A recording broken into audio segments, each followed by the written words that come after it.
welcome to this edition of Motorcycle Madhouse. It is 10/26 of 2018. It is getting colder as fuck out here in freaking Northern Illinois. We know the freaking winter is on its way, let me tell ya. It's a bunch of bullshit if you ask me. But hey, that's what I get for living in Northern Illinois, isn't it? To start off with, I had a request from Ant. She's a follower of Insane Throttle. She also has her own YouTube channel. And she asked, she has a pair of men's HD boots that I've been wanting to donate to a deserving veteran. I checked out several charities, but little voice inside me kept telling me things can get lost in the shovel. That's a real pisser, so I'm taking a hands-on approach. I was hoping you, meaning Insane Throttle, would work with me here by participating. I would like to ask the Insane Throttle fans to send in their nominations. This will be for a veteran who is getting back into the wind and is financially challenged. Unfortunately, I only have one pair, and of course, the size counts. The boots are a men's size 11. They have been cleaned, conditioned, and re-dyed. New laces and inner soles, good condition. If what'd she say here, Ant? If HD men's boots run like women's, you might have to consider a size 10.5 to allow for socks. I'm sure there will be multiple entries, so there will have to be a raffle. Date to be determined by response. Otherwise, end of November.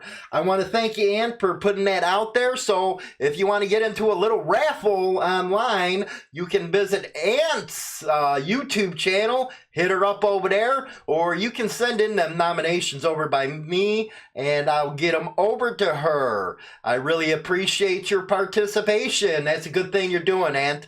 And it's actually something that Adam Sandoval came up with. He's real big in the helping the veterans and stuff. So maybe we can start an online thing to help the vets out. So that's a good start, Ant.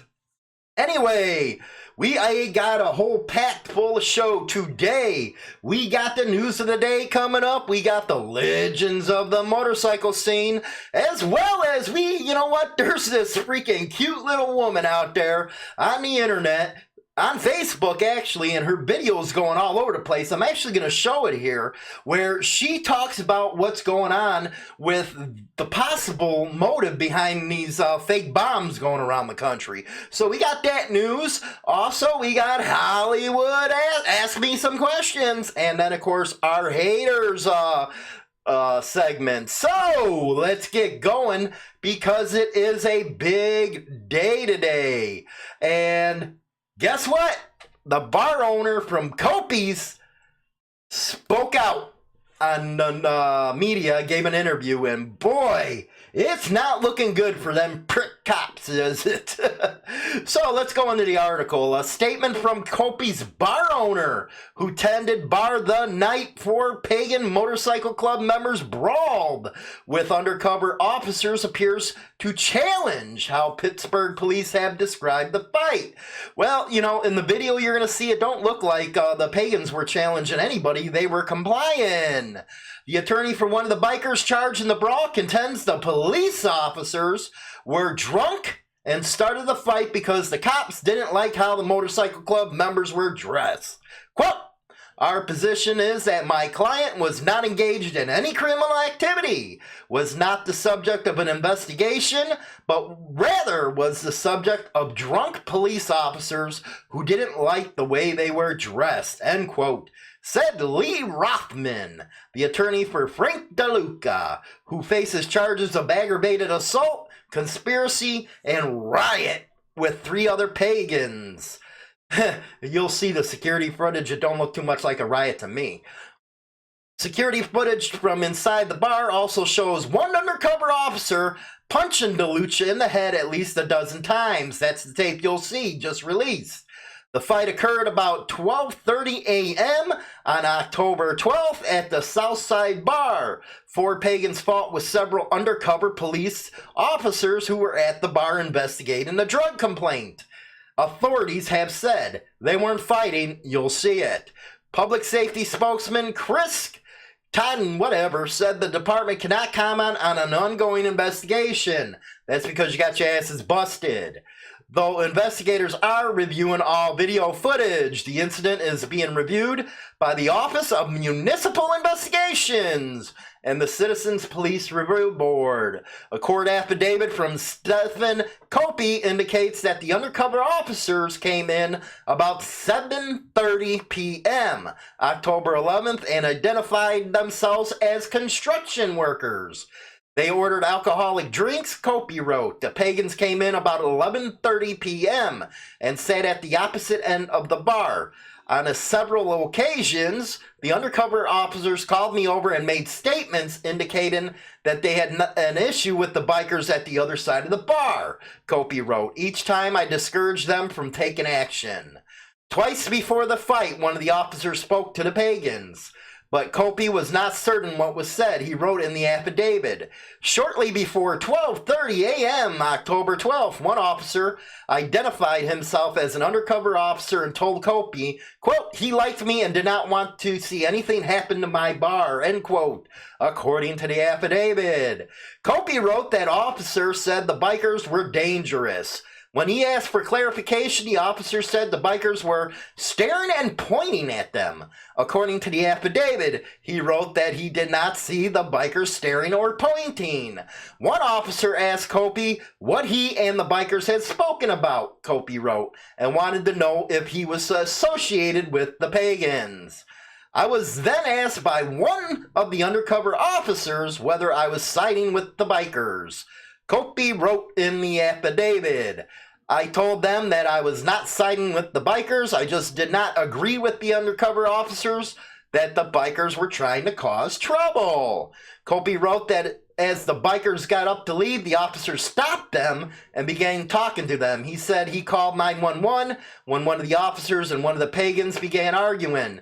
Uniform officers arrived, and Kopys wrote that he was hit with pepper spray.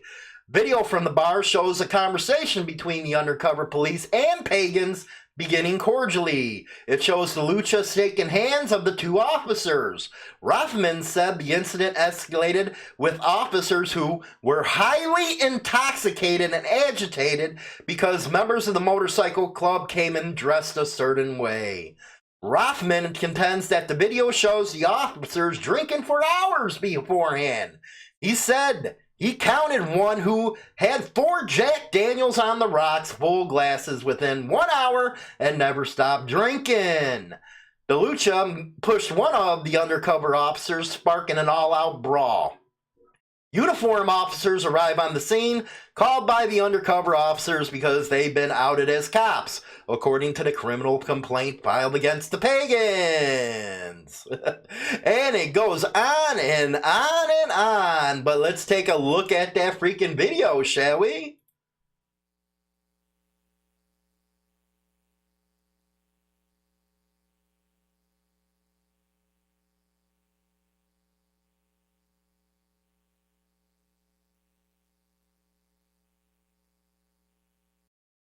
So, do you notice the other officers just standing there doing nothing about it?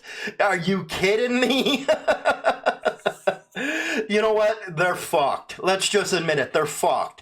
You know, I was able to talk to one of the witnesses, and they said the same thing. The bar owner says the same thing. These were cops who were freaking drunk with fucking, you know what, they got their balls up in a tizzy and shit like that, and they thought just because they had a badge and a gun, they were able to do this. You know what? I feel sorry for them if they do lose their freaking jobs, because it ain't gonna be pretty when you don't have that badge and a gun. Anyway, let's go to freaking the legends of the motorcycle scene. And this guy is truly a legend. He's a part of the Sturgis Hall of Fame, and I believe the AMA Hall of Fame. And he's one of the guys who got Nitro drag racing. Truitt began racing drag bikes, but he continued to look for ways to get more speed out of them. And he started by changing the flywheels in his own Sportster. Quote, I changed out the flywheels in an attempt to gain more power, Truitt said. I also tried a number of unusual additives to increase speed, like paint thinner and cleaners. because back in the day, we tested everything in bikes. And believe it or not, it worked. Around 1964, Truitt found that using nitromethane worked the best in powering the bikes. Nitro. Quote, I trained with nitro when most people didn't even know what it was, and was the first to go into nitro racing in Wichita. During this time, Truitt also began dating his future wife, Diane.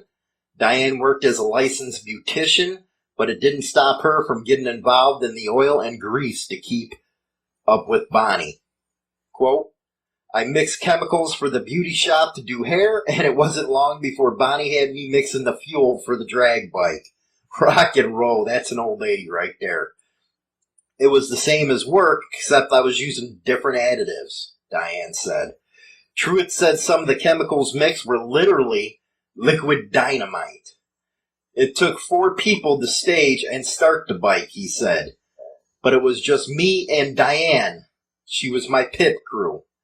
And I would stage the bike until I was on the driver's seat. Not only did I mix the fuel, I learned to change the oil and spark plugs, work the clutch and file it, and a lot of other things, Diane said. Man, could every old lady be like that.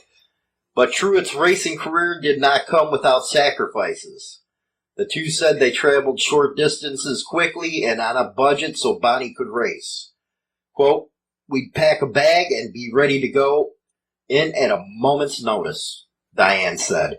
We had to race on a budget, and a lot of times we slept in my van instead of having to pay for a motel room, Truitt said.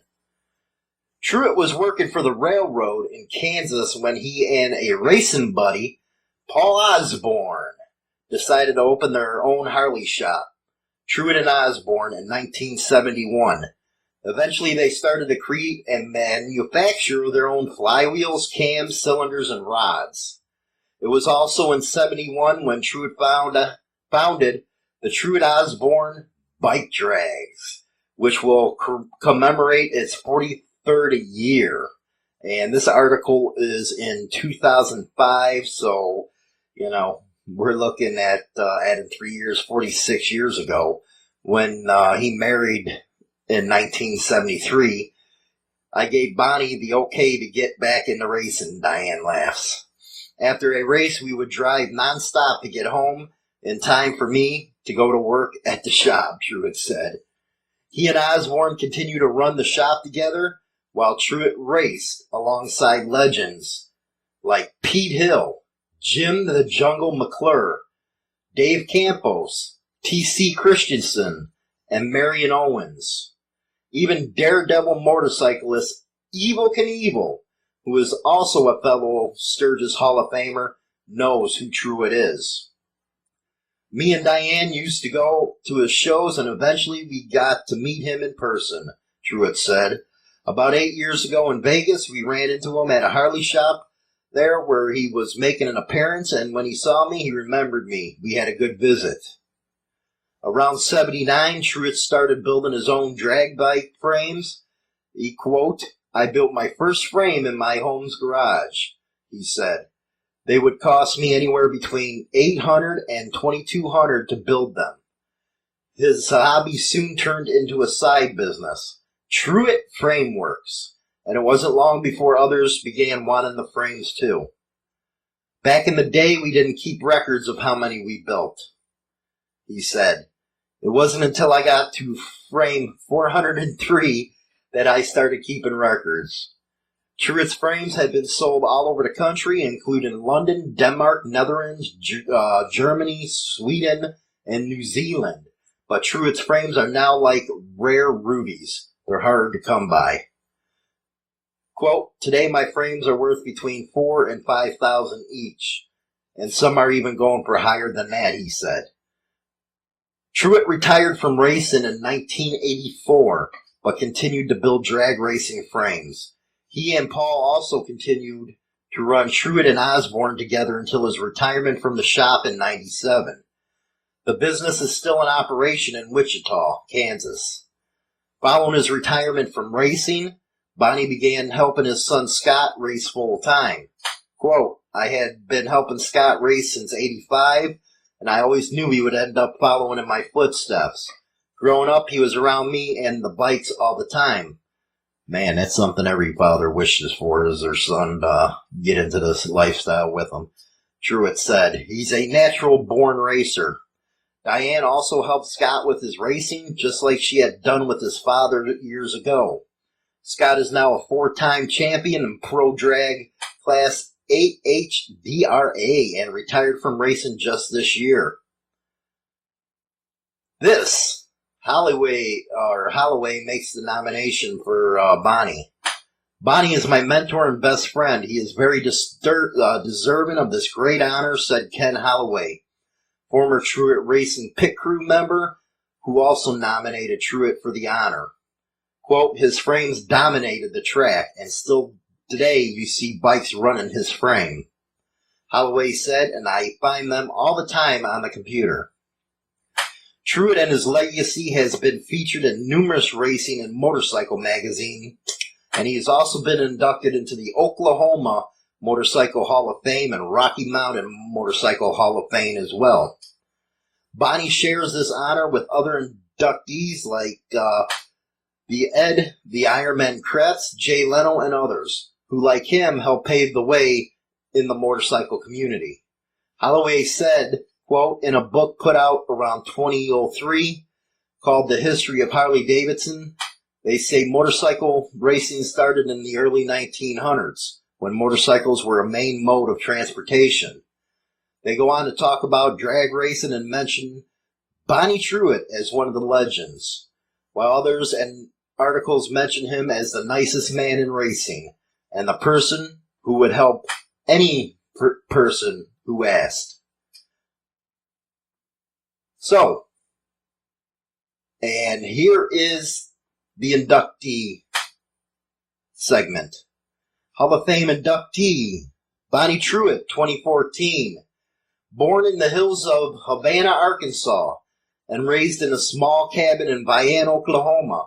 Bonnie just wanted to leave there. Eventually, he ended up in Wichita, Kansas, where he managed to buy his first Harley-Davidson motorcycle at a 1957 Sportster.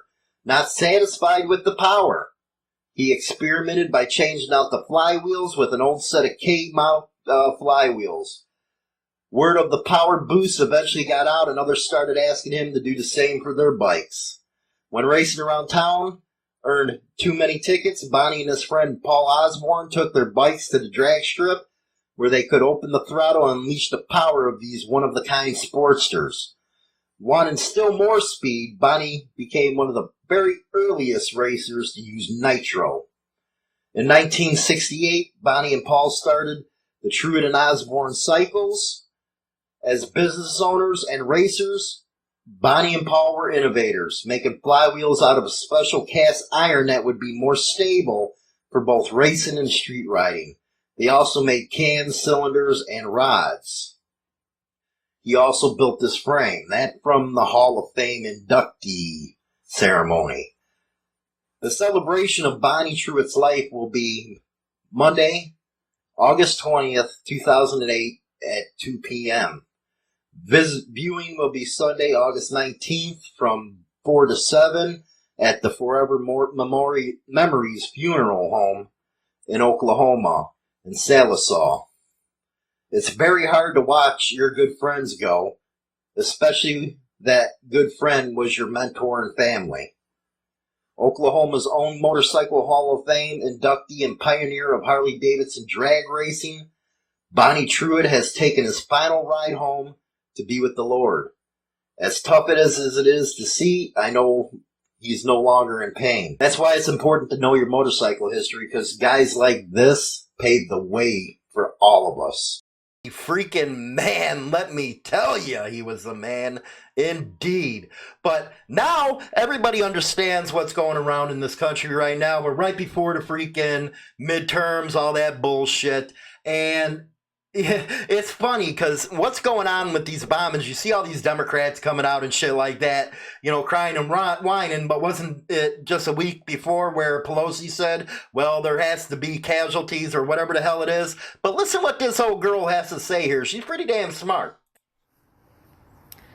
Good afternoon, everyone. This is Wheeli, aka the Bay Southern Belle, and I just wanted to make a short video offering my brief commentary on a situation that is currently unfolding and seemingly imploding all over social media right now. One of the most sensationalized events of the year, I think we can say, in terms of political discourse, and one of the most hilariously ironic events of the year that I can safely say is definitely one of the most manipulative and deceptive forms of political manipulation we have seen in quite some time. Of course, what I am referring to are the alleged bombings that are occurring regarding the suspicious packages that have been delivered to various left-wing politicians and activists, including, of course, George Soros, the Clintons, Eric Holder, Debbie Wasserman Schultz, and Maxine Waters. Now, according to what the mainstream media is insisting upon, there have been several suspicious packages that have been delivered to the offices, headquarters, and residences of all of these left-wing individuals. Now, I find it incredibly ironic and hilarious that in such a short period of time, within 24 to 48 hours, in fact, since all of this has been unfolding, we've not only seen several of these suspicious packages popping up all over the country in various locations, but we've also seemingly had the stage set to demonize and criminalize Trump and any of his right-wing supporters and anyone that is considered even remotely right-wing or nationalist to be complicit in what is now being considered to be a terrorist act or a threat of terrorism. What's absolutely hilarious about this is the fact that within 24 hours of this event unfolding, the New York Times has published an op-ed by the son of George Soros, that being Anthony Soros, who's been vehemently condemning Trump as the alleged instigator and inspiration for this evil hate crime, this atrocious terrorist attack. What's also interesting about this is to see how Hillary Clinton has conveniently found time to be aired on MSNBC to discuss how utterly abominable this act of terrorism is and how it is being instigated by the right-wing media and right-wing nationalists and politicians. Now, for anyone who's actually naive and is not aware of political manipulation and the mechanisms involved in political discourse, they might find this to be rather strange. But for those of us who are familiar with it, we of course can expect events like this, what are often condemned and considered to be false flags, are mere attempts of collaborative political manipulation used to turn the tides in a specific direction in terms of political influence. Of course, we also find this to be incredibly ironic that this is occurring right before midterm elections, in which we will see the tides rapidly shift one direction or the other. But of course, we do know that many Democrats are seeking election during this period of time, including in my own home state of Georgia, in which an alleged black socialist who believes that we need to destroy Stone Mountain is currently seeking election as the governor. We are seeing this all over the country right now. So many individuals that are Democrats running for election, and of course midterms is considered to be one of the most prominent periods of time regarding political influence in the United States. So can we truly actually expect this to be a legitimate case of terrorism right before the midterm elections? That, to me, seems to be a bit ironic. But what is even more ironic than that is the fact that these bombs, as they are claiming them to be, are so conspicuously being placed in these locations, number one, in those locations that obviously are going to be fortified under heavy security, and obviously those packages are never going to reach the individuals that they're addressed to, because all of the individuals possess security that are going to screen through every package received in those locations. Do you seriously think that someone would realistically attempt to send these conspicuous pipe bombs that are so made to such an amateur degree that they're so obvious with wires coming out of both ends, that this is any legitimate threat to these Democratic politicians? This, to me, seems to be the epitome of political manipulation and irony, that anyone would ever believe these threats to be legitimate in any way whatsoever. especially given the current Republican influence that possesses our country as it is. With a profoundly successful Republican president who has recently explicitly called himself a nationalist, with an economy that's currently booming because of his successful policies, and with border security that is securing our countries right now against hordes of foreign invaders that would simply love to invade our countries. Do we really think that amidst all of these successful political endeavors, we would truly sabotage our own political influence by sending these amateur, conspicuous devices or bombs to these prominent Democratic politicians? Seriously, do you really expect us to believe that? It's utterly hilarious to me that the state of the Democratic Party is so desperate and so desolate that they have built such a platform off of victimization. They now fabricate their own hate crimes in order to garnish sympathy from American citizens. What is the state of a party that claims to represent social justice and equality when it is resorting itself down to false, fabricated incidents that are orchestrated in order to gain sympathy towards the Democratic Party as being a party of victims? Can we really ever believe something like this to be legitimate? Of course not. Logically speaking, would anything like this ever occur by Republicans when Republicans are being so successful in terms of their current political influence? Of course not. To me, if it indicates anything, it is that everyone involved in the Democratic Party need jump ship in the near future, because it is going downhill and it is doing so incredibly rapidly. This to me is nothing more than a demonstration of the political manipulation and an attempt to subvert any success that the Republicans have gained since the nomination of President Trump. What does it say about your political party when it simply monetizes and capitalizes upon victimization? When they simply want you, women, racial minorities, Hispanics, blacks, and every other individual that they attempt to appeal to, what does it say when they claim to want you, but they only want you insofar as they may victimize you? What does it say when the parties claiming to represent you are simply fabricating their own hate crimes in an attempt to call you a victim, to claim that you are the poor, oppressed victim of an evil, malicious government that has, in actuality, been quite beneficial to you? If anything, it need be noted how successful this Republican administration has been, how successful President Trump has been in revitalizing our economy, in securing our borders, in creating millions and millions of jobs. He has been profoundly successful. In fact, even to those groups that the Democratic Party is attempting to appeal to, those of course include racial minorities, of which the employment rate is at an all-time low, for women as well, of which there is an unprecedented number of women within Trump's administration, and towards every other group that the Democratic Party is desperately attempting to appeal to. If anything may be said about this situation, it is simply this. The Democratic Party is attempting to pull whatever tricks they can out of their hat, because that is the tool they use solely for the purpose of political manipulation, to keep you as puppets on their strings and to maintain control over you. I think it says quite a lot that all of these individuals and these demographics that the Democratic Party is attempting to maintain control over have actually been flourishing quite well under our current Republican administration. If anything may be said about this, it is that all of the circumstances revolving around these alleged bombs or suspicious packages are incredibly inconsistent, logically incoherent, and incredibly suspicious given the current timing regarding the midterm elections that are swiftly approaching. With that said, I would like to wrap up this brief video with one statement, and one that I believe is one of the most prominent and significant in current political times. That statement is by one of my personal favorite political activists, Candace Owens, who has been so heavily demonized by the Democratic Party for being a racial minority that does not buy into the victimization of the left. She made a statement in which she simply said, "We seek to be victors, not victims." It is only under those conditions that we will better the United States and increase the sufficiency, the efficiency, and the quality of modern America. So if you are a woman, if you are African American or Hispanic or any other individual that is within these demographics that the Democratic Party is so desperately attempting to appeal to, wake up and realize, if anything, you are nothing more than a victimized political pawn.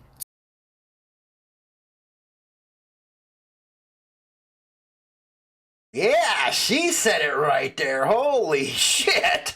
You got to give that little girl some credit, man. I kind of cut it off a little bit because we're on a time schedule here and we still got to ask Hollywood and stuff. But she is so damn straight. When you get out there, vote, man. Vote who you want to vote for. Just get out there and vote. Now, let's get over to Ask Hollywood.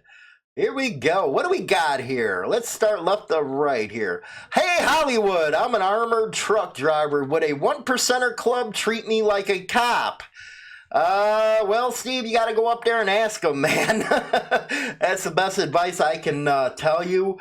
That's a stump question, man. I really haven't been asked that. I know if you're on the streets, man, you'd come in real freaking handy, but, yeah.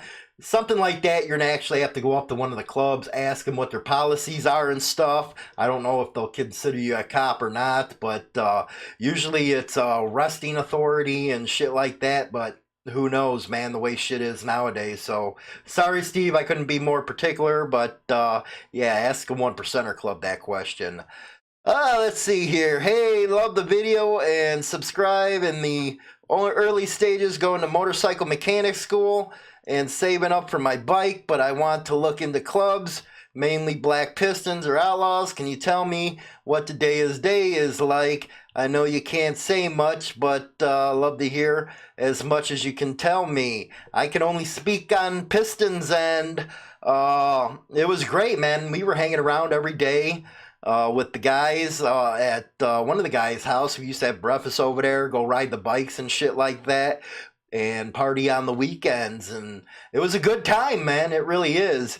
But if you're new to the scene, man, you might want to check out a bait or a riding club or something like that before you jump into something, especially going into school and shit, because there's a lot of time that you got to put in and effort into a motorcycle club. So hopefully that helps you. Question about a Facebook group. Great.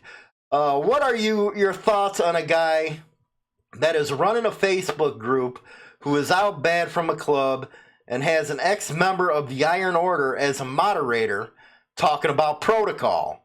To me, it seems laughable. I was wondering if I could get your thoughts. Mark T. Well, Mark, I think I know what freaking group you're talking about, and it is kind of laughable if it's the one I'm thinking of. It's kind of hypocritical, don't you freaking think? Somebody out bad talking about protocol and shit, because if it's the guy I'm thinking about, it's not liked around Chicago, man. He was a freaking out for himself, a thief, and basically you can hear from them, the club themselves, as well as the Confederation on Motorcycle Madhouse, as well as see their words in writing. From what I heard, the guy was so much of a gangster or wannabe gangster, he had his fucking bitch turn in his goddamn property, Tell me how much gangster that is. Couldn't even go and face the guys at the door. But whatever, man. As far as ex-Iron Order, do I have to say any more? Really, you're getting protocol advice from somebody who was an ex-member of the Iron Order. And you know what? The groups are hypocritical, and you got guys out there trying to live a glory days. They go out there, talk shit that they never fucking did, or... they want to put on an act. That's what they freaking do. They put on an act. But the truth of the matter is, you're out bad from a club for a freaking reason. And boy, was this one put out for a freaking reason, man. Cop calling motherfucker. Anyway, let's get going back over here. I hope I was able to answer your questions. Anyway, let's see if we got a freaking message to the haters one here. Let's see here. This really ain't a message to the haters because I wasn't able to fit it on the other question one. So don't take this the wrong way there, Billy. The clubs are followers. Weak-minded comment has been around since Christ. Just how many people need to congregate each Sunday to validate their existence? BB and BBQ is quite the rally, really. Family-centered, been going since 2012. Again, this is not a message to a hater question. I just couldn't fit it on the other screen. And Billy is right. Let me tell you, I'm always hearing that shit from all the freaking haters. You know, let's see, clubs are followers, weak-minded, blah, blah, blah, blah, blah, blah. Yeah, you always hear that shit out there. So you're dead on with that, Billy. I'm going to be editing in, I think, the Bonnie Little piece.